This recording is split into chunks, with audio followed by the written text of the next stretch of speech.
Might want to ask Edward this afternoon. I want you to put your hand up and come down to the front because I'm going to find you and you may well be privileged to ask Edward a question. So come down to the front and when he finishes we'll try and ask Edward a couple of questions.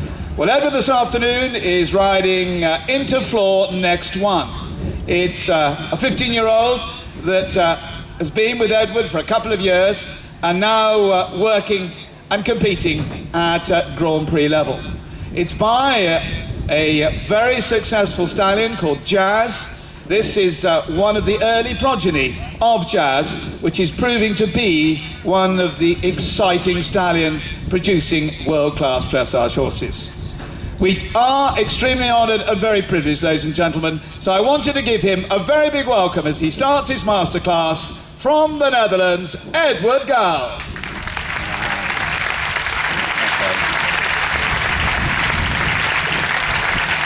Okay, thank you very much. I first have a small correction. It was not Gribaldi that was sold, but it was Ling that was sold to America. But okay, a minor detail. Okay, today I want to show you a little bit the way how we train the horses, how we come to such a big success. I'm not going to tell you all the secrets, but a couple of them. But it starts already when I'm walking quite, as you see, quite relaxed. But then I already start to make some small tempo changes. Because we think that's all about the tempo control that you need from the horse. Because when you can control the tempo, you can control the position of the neck. And you can control all the things you need. Oh.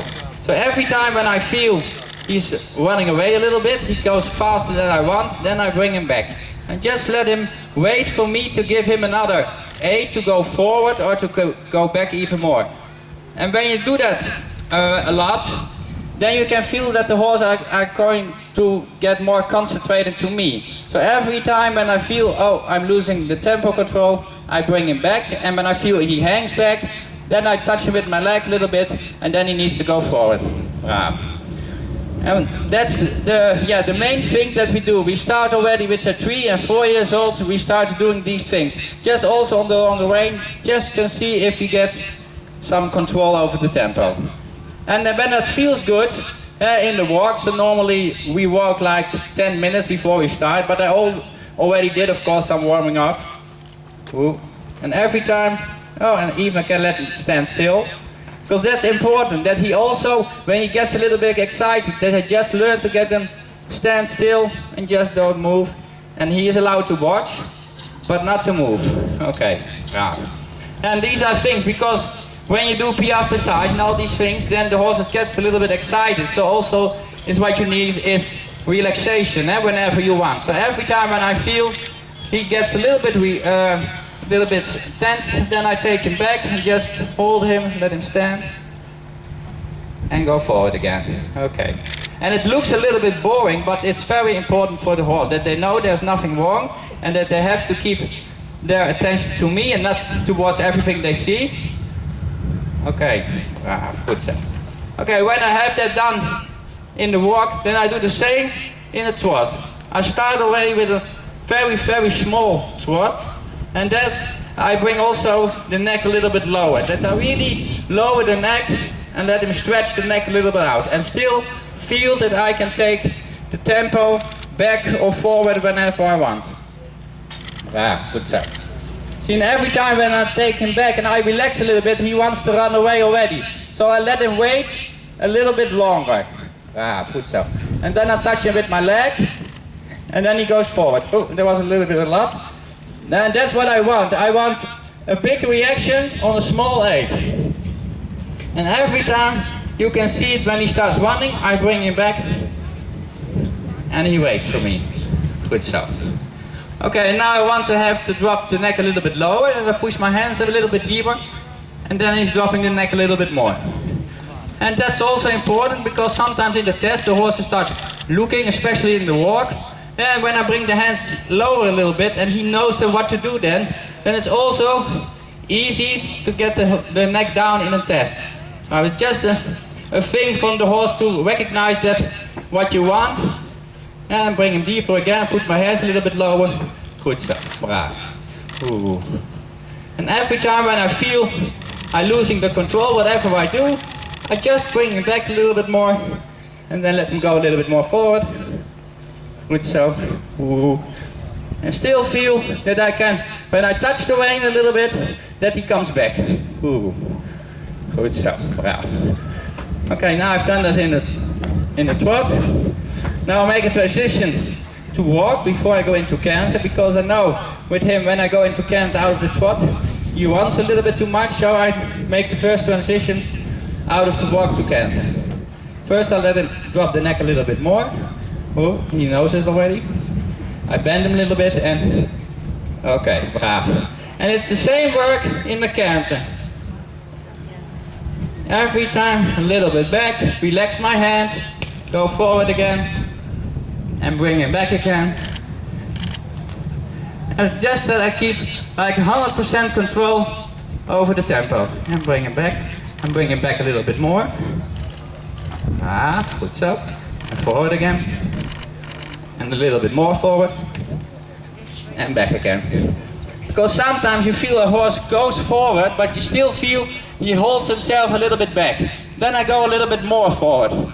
And now I have a very big field here, so it's nice for him to go a little bit more forward in that. So I try it again. Go forward, go more forward, and even more. Braaf, and bring him back again. Ooh. And then sometimes I also use my voice for it, because that helps. Then you don't have to be as rough with your hands. Then you can be with a slightly hand and also the voice. Then you feel they get also better reaction on the hand again. Braaf. Good so. Okay, we'll change rein, do the other side. And here, now I'm gonna make a change, but I feel he already wants to make it. So I will let him wait until I feel he's really waiting for my A to go for a change. Whoop.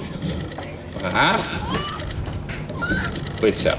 And who. And after the change I felt he ran away, so I immediately bring him back again. Good so. Braaf.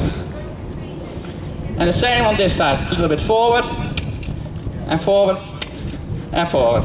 Ooh. And back again. That was a little bit too much, because I can't go back anymore. Then I have to be a little bit more strict with my hands and my voice. Ooh. And also at this side, I bring him back a little bit more.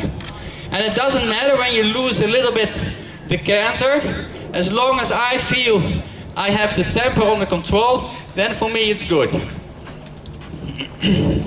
And when I ride him a little bit longer, then I can bring him back more and get a little bit more jump in it. But when I do it now, then he gets too excited, and then he gets too strong and he doesn't want to run away, and I don't want that.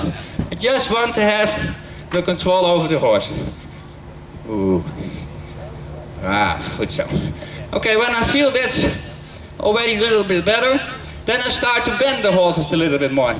Just first to one side, that I feel I touch my right rein now, until I feel he's dropping the neck, and really gives in on my right hand, without running away.